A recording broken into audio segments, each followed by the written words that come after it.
Halo, apa kabar? Kali ini kita mau coba selami bareng-bareng inti dari pengalaman spiritual dan emosional di bulan Ramadan.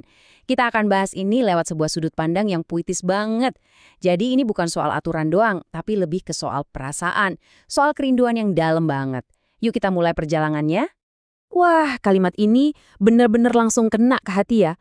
Ramadan itu bukan sesuatu yang asing. Dia itu seperti tamu yang kita tunggu-tunggu, yang namanya udah sering kita sebut dalam hati jauh sebelum dia bener-bener ketuk pintu. Jadi, perasaan apa sih ini sebenarnya? Nah, tulisan yang jadi sumber kita ini menggambarkannya dengan sangat indah. Katanya, Ramadan itu terasa jauh bukan karena dia yang menjauh, tapi karena kita yang terlalu sibuk sama urusan dunia. Makanya pas kedatangannya diumumkan, ada getaran gitu di dada. Kayak sebuah kabar baik kalau Tuhan lagi nungguin kita di ujung kerinduan. Nah, ini nih poin pentingnya. Perasaan ini tuh soal kembali. Kembali ke sebuah hubungan yang mungkin selama 11 bulan terakhir ini kita agak lupakan. Getaran di dada itu semacam sinyal kalau kita dikasih kesempatan lagi buat menyambung kembali tali yang mungkin udah terasa kendor. Sering banget kan kita mencari Tuhan di tempat-tempat yang kelihatannya agung dan jauh? Kita ngebayangin dia ada di langit yang tinggi, atau mungkin di antara halaman-halaman kitab yang tebal. Tapi Ramadan datang buat ngasih kita perspektif yang beda banget. Dan disinilah Ramadan seolah membalikan cara pandang kita. Coba deh lihat perbandingan ini. Kita sibuk mencari ke atas, ke tempat yang jauh. Tapi Ramadan justru ngingetin kalau Tuhan itu dekat. Dekat banget, bahkan ada di dalam hati kita sendiri. Pesannya tuh seolah-olah, hey, masalahnya itu bukan jarak. Masalahnya itu debu yang nutupin hatimu. Penghalangnya ternyata ada di dalam diri kita. Nah, disinilah peran Ramadan. Dia datang sebagai momen bersih-bersih spiritual tahunan. Kesempatan buat kita beres-beres lagi ruang batin yang mungkin udah lama kita cuekin, yang udah berantakan sama kesibukan dan kekhawatiran dunia. Oke, sekarang kita geser sedikit ya. Gimana sih caranya puasa yang notabene adalah aktivitas fisik bisa menumbuhkan sebuah kondisi spiritual yang dalam banget, yang kita sebut rindu ini? Prosesnya itu dalam banget. Rasa lapar itu ngingetin kita kalau kita ini bukan makhluk yang super kuat. Rasa haus bikin kita sadar betul betapa rapuhnya kita. Dan justru dari kekosongan fisik itulah muncul sebuah ruang baru yang siap diisi sama koneksi spiritual yang jauh lebih penuh. Kalimat ini benar-benar jadi tamparan buat kita ya. Puasa itu seolah-olah melucuti semua ilusi kekuatan yang kita punya. Dia nunjukin kalau kita ini makhluk yang bergantung, yang butuh. Dan justru dalam kesadaran akan kelemahan itulah kerendahan hati dan kerinduan sama Sang Pencipta bisa tumbuh subur. Nah, bagian ini nih yang jujur dan manusiawi banget. Teks ini dengan cantiknya menangkap dualitas yang kita semua pasti alami selama Ramadan. Perjuangan antara cita-cita spiritual yang tinggi sama keinginan duniawi yang ya ampun nyata banget. Sabar bayangin, pas siang hari kita tuh bisa nahan diri dengan luar biasa. Nahan emosi, nahan omongan pedas, nahan segala godaan. Rasanya tuh kita kayak pahlawan super yang bisa ngendaliin diri sepenuhnya.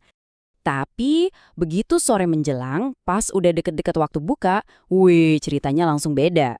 Tiba-tiba, semua makanan kelihatan kayak karya seni agung. Gorengan kelihatan paling menggoda sedunia. Kita jadi super peka sama segala macam aroma dan rasa. Dan ya, inilah rangkumannya yang sempurna. Tarik-menarik ini bukanlah sebuah kegagalan. Justru disitulah letak kemanusiaan kita yang paling otentik. Di antara perjuangan antara spiritualitas dan gorengan inilah, kerinduan itu menemukan artinya yang paling jujur. Jadi, Ramadan itu lebih dari sekedar nahan lapar dan haus. Ramadan itu sebuah jeda.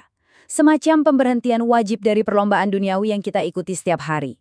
Yang maksa kita buat ngecek lagi, sebenarnya garis finish kita itu di mana? Ini pertanyaan yang dalam banget yang diajukan bulan ini ke kita. 11 bulan kita lari kenceng banget ngejar ini itu, tapi seringkali lupa kita ini lari ke arah mana. Ramadan ngasih kita waktu buat berhenti sejenak dan buka lagi peta perjalanan hidup kita.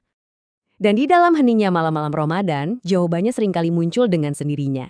Kita jadi sadar, apa yang kita kejar di dunia, jabatan, reputasi, angka-angka, ternyata bukan tujuan akhir.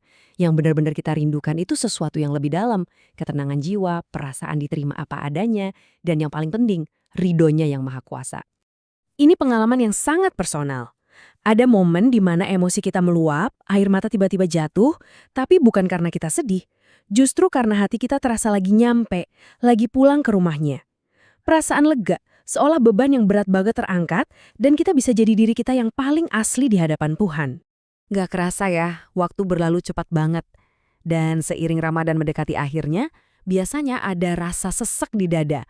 Rasa sedih karena waktu yang super istimewa ini akan segera selesai. Perasaan ini kuat banget kan? Ada kekhawatiran yang muncul. Duh, apa setelah Ramadan pergi, kita bakal tenggelam lagi ya di hiruk-pikuk dan kesibukan dunia? Apa rasa rindu ini bakal tetap ada? Nah, disinilah pesan utamanya. Ramadan itu sebuah momentum. Dia datang untuk nunjukin kita jalan dan membukakan sebuah pintu. Tapi, setelah pintu itu kebuka, tanggung jawabnya ada di kita.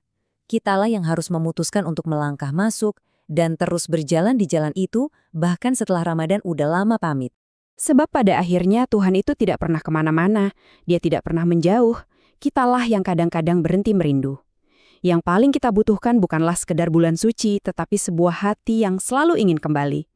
Semoga kerinduan ini bisa terus hidup di hati kita semua ya. Terima kasih sudah menyimak.